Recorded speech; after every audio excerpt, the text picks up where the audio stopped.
இந்த ஆன்லைன் சர்வீஸ்ல கலந்து கொண்டிருக்கிற ஒவ்வொருத்தரையும் என் தேவனாகிய கர்த்தர் ஆசீர்வதிப்பாராக. அன்பான கர்த்தருடைய பிள்ளைங்களே, இந்த உலகத்துல பிறக்கிற ஒவ்வொரு மனுஷங்கள நீங்க கவனிச்சு பாருங்களேன். ஒரு பெண்ணுக்கு ஒரு திருமணம் ஆன பிறகு எல்லாரும் பெரியவங்கலாம் எதிர்பார்ப்பாங்க. அந்த பெண்ணு வந்து கர்ப்பம் ஏதாகில தரிச்சிருக்கான்னு சொல்லிட்டு.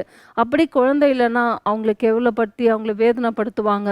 ஆனா அதே வந்துட்டு அந்த பெண் வந்து கருவு விட்டுருந்தாங்கன்னு வச்சுக்கோங்களேன், எல்லாருமே சந்தோஷப்படுவாங்க. அப்போ கர்ப்பம் தரிச்ச அந்த பெண்ணு போயிட்டு ஹாஸ்பிட்டல்ல டாக்டர்ட்ட வந்து டெஸ்ட் பண்ண போகுவாங்க.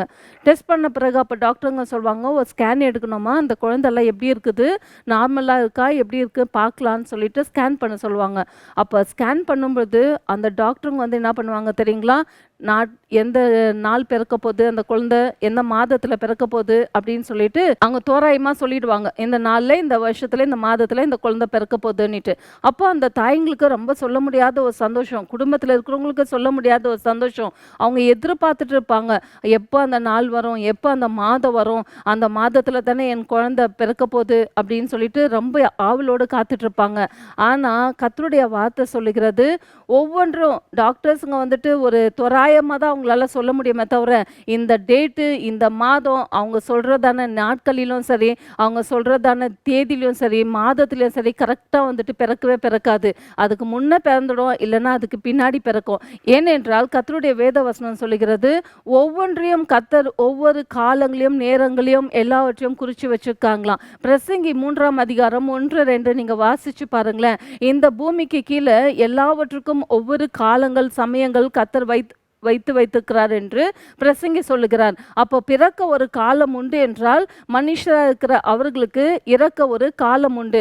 அப்போ இந்த உலகத்துல பாருங்களேன், இப்போ டாக்டருங்க வந்துட்டு பிரசவத்துக்கு அந்த பெண் போயிருக்காங்கன்னு வச்சுக்கோங்களேன், டெலிவரி ஆகுறதுக்கு முன்னாடி அந்த குழந்தை பிறந்துட்டு இருந்துமே உடனே வந்துட்டு அவங்க டைம் என்ன, எந்த டைமுக்கு பிறந்துச்சுன்னு சொல்லிட்டு அந்த பார்த்து அவங்க எழுத மாட்டாங்க.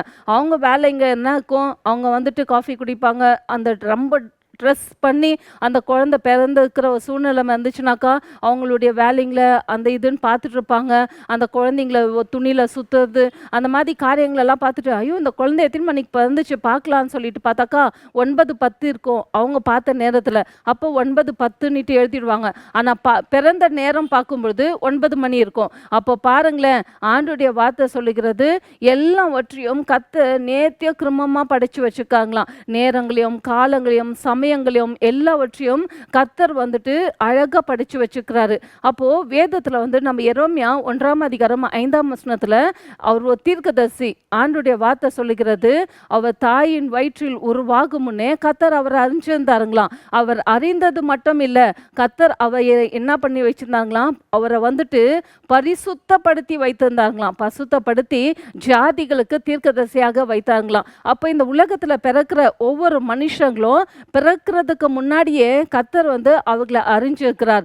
அவங்கள அறிந்து அவங்களுடைய வாழ்க்கையில கர்த்தர் அவங்களுக்கு என்ன பிளான் வச்சிருக்காங்க, என்ன திட்டத்தை வச்சிருக்காங்க, அவங்க வளரும் பொழுதும் சரி, அவங்க எப்படி வாழ்வாங்க, எவ்வளோ வருஷம் இந்த பூமியில வாழ்வாங்க, எவ்வளோ ஆண்டு வாழ்ந்து எப்படியெல்லாம் அவங்க காரியங்களை சாதிக்க போறாங்க அப்படின்னு சொல்லிட்டு அவருடைய கருவுல உருவாகிறதுக்கு முன்னாடியே கர்த்தர் எல்லாவற்றையும் நேர்த்திய கிரமமா எல்லாவற்றையும் படிச்சு வச்சிருக்காங்களாம். ஒரு பெண் வந்து ஒரு கர்ப்பம் தரிக்கிறாங்கன்னா எடுத்தோன்னுமே ஒரு குழந்தை வந்து வயிற்றுல உருவாகுறதுல, ஆனா அந்த குழந்தை வந்து உருவாகும் பொழுது ஒரு சிறு சைஸ்ல தான் அந்த குழந்தை வந்துட்டு உருவாகும். பாருங்க, உங்களுக்காக நான் ஒரு வசனத்தை வாசிக்கிறேன்.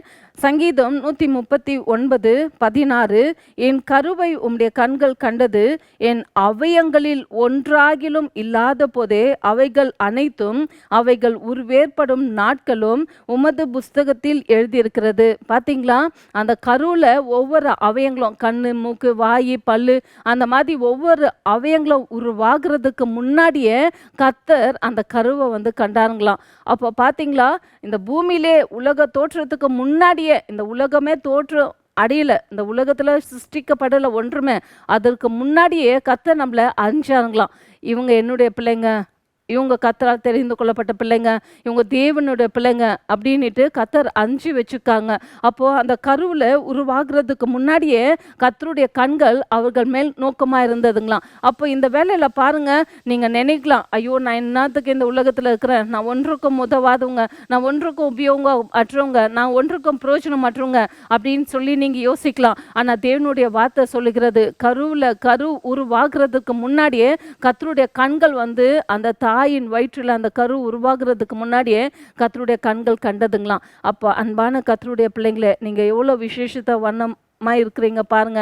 உங்களுக்காக ஒரு சம்பவத்தை நான் சொல்றேன். ஒரு தகப்பன் இருந்தாராம். அந்த தகப்பன் தன் பிள்ளைகிட்ட சொன்னாராம், ஒரு கிளாக் ஒன்று குத்துட்டு, ஒரு கிளாக்னா அந்த பழைய காலத்து கிளாக் இருக்கும் பார்த்தீங்களா, நேரம் காட்டுகிற கடிகாரம், அந்த கடிகாரத்தை கொடுத்துட்டு அவங்க சொன்னாங்களாம், அப்பா இதை நீ உஷாராக வச்சுக்க, ஒவ்வொரு செகண்டும் போகிறதான ஒவ்வொரு செகண்டுக்கும் உன் வாழ்க்கையில் ஒவ்வொரு அர்த்தங்களுக்கு, உன் வாழ்க்கையில் மட்டும் இல்லை, ஒவ்வொரு மனுஷனுடைய வாழ்க்கையில் ஒவ்வொரு அர்த்தங்கள் இருக்குது. ஒவ்வொரு காலத்திலும் வேண்டிய திட்டங்களும் வித்தியாசமாக காணப்படுகிறதுன்ட்டு அந்த தகப்பன் அந்த பிள்ளைகிட்ட சொன்னாங்களாம். அப்போ அந்த பிள்ளை சுச்சானா, ஏன்னா அப்பா சொல்கிறாரு, ஒவ்வொரு வினாடிக்கும் ஒவ்வொரு இது இருக்கா, பிளான் இருக்கா, இவர் என்ன திட்டங்களோ அது இது சொல்கிறாருன்ட்டு அந்த பையன் சுச்சானா. வச்சுட்டு ஆனால் அந்த அப்பா சொன்னாராம், இதை நீ இந்த கடிகாரத்தை வச்சுக்கும்போது நீ ரொம்ப கேர்ஃபுல்லாக உஷாராக வச்சுக்கணும்ப்பா, நீ ஏனோ தானோன்னு வச்சுக்காதன்னு சொல்லிட்டு. இந்த பையன் ஒரு நாள் என்ன பண்ணிட்டான்னா, தவறி கீழே விட்டுட்டான்னா, அது கீழே விழுந்து உடைஞ்சிச்சான். ஆனால் கூட அந்த தகப்பை என்ன பண்ணாங்களாம் தெரியுங்களா, அந்த கடிகாரம் ரொம்ப முக்கியமானதுன்னு சொல்லிட்டு ஓடி போயிட்டு அந்த தகப்பை என்ன பண்ணாங்களாம் தெரியுங்களா, அதை உடனே ரிப்பேர் பண்ணி கொண்டு வச்சாங்களாம். வச்ச பிறகு தான் அவன் வாழ்க்கையில் அவன் யோசிச்சு பார்த்தானா, இவ்வளோ நாள் அந்த கடிகாரம் ஓடாமல் அது நிற்கப்பட்டு தானே இருந்துச்சு. நம்ம அப்பா சொன்னார் இல்லையா, ஒவ்வொரு வினாடியும் முக்கியமானது வாழ்க்கையில், ஒவ்வொரு மனுஷனுடைய வாழ்க்கையிலையும் ஒவ்வொரு காரியங்களும் திட்டங்களும் வச்சுருக்காங்க ஆண்டவருன்னு சொல்லிட்டு. ஆனால் இவ்வளோ ஆண்டு அது ஓடாமல் இருந்துச்சு. அதுக்கு பிறகு நம்ம அப்பா அதை எடுத்துகிட்டு போயிட்டு கேர்ஃபுல்லாக அதை ரிப்பேர் பண்ணி கொண்டு வச்சாரு. அப்போ இவ்வளோ நாள் நின்றுச்சு. அப்போ அதுக்கு பிறகு என்ன ஆனிட்டு அவன் யோசிச்சானா, அப்போ அவன் நினச்சானா, வாழ்க்கையில் மனுஷனுங்க கூட சில சமயத்தில் உடைக்கப்படுறாங்க. சில சமயத்தில் அவங்க வாழ்க்கையில் எந்த நன்மைகளோ எந்த ஆசீர்வாதங்களோ அவங்க வாழ்க்கையில் காண முடியாமல் போகிறது. எல்லாராலும் மறக்கப்படுகிற ஒரு நிலைமை காரணப்படுகிறது. அப்போ இதே போல தானே இந்த வாட்ச் கூட சில நாட்கள் ஓடாம தான் இருந்துச்சு. ஆனால் இதுக்கு பிறகு அப்பா ரிப்பேர் பண்ண அந்த பிறகு இது ஓடுது இல்லையா, அது போல தான் மனுஷனுடைய வாழ்க்கையில் கூட அவங்க உடைக்கப்பட்டாலும் கர்த்தர் அதை இயங்க வைக்கிற பிரகாரமா அந்த கடிகாரம் எப்படி இயங்குகிறதோ அப்படி மனுஷனுடைய வாழ்க்கையும் மறுபடியும் இயங்குகிறது.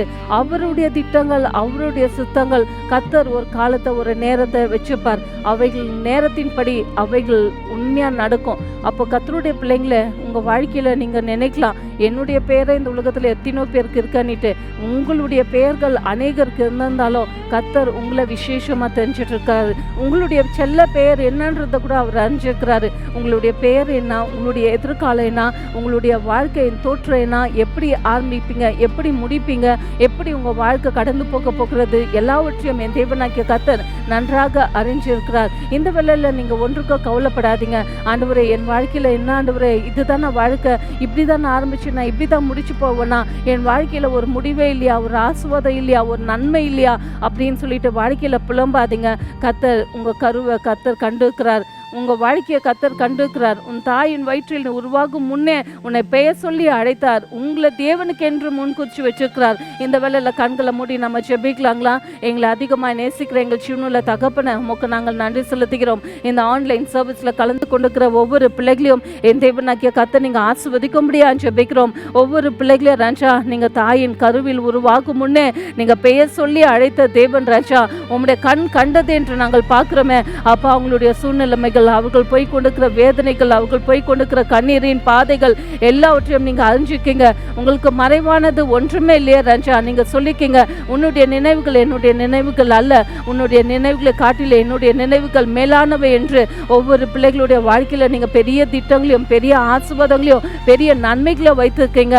அது பிள்ளைங்க புரிஞ்சுட்டாப்பா. வாழ்க்கையில அப்பா கத்தாவ அததின் காலத்துல அதது நேரத்துல அதது கிடைக்கும்னுட்டு பொறுமையோடு காத்திருக்கேன். தேவனாகிய கர்த்தர் நீங்க உதவி செய்யுங்க. ஆசீர்வதிங்க. இந்த ஆன்லைன் சர்வீஸ்ல கலந்து கொண்டிருக்கிற பெரியோர் தொடங்கி சிறியோர் வரைக்கும் என் தேவனாகிய கர்த்தர் நீங்க ஆசீர்வதிங்க. இயேசுவின் நாமத்துல நாங்கள் ஜெபிக்கிறோம் எங்கள் நல்ல பிதாவே, ஆமென். ஒவ்வொரு வெள்ளிக்கிழமையும் இரவு 7 மணிக்கு சந்தியா ஜெயராஜ் என்ற யூடியூபின் வாயிலாக கர்த்தருடைய வார்த்தை வரும். தொடர்ச்சியாக பார்த்து தேவனுடைய ஆசீர்வாதங்களை பெற்றுக்கொள்ளுங்கள். கர்த்தர் உங்களையும் உங்க குடும்பத்தையும் ஆசீர்வதிப்பாராக.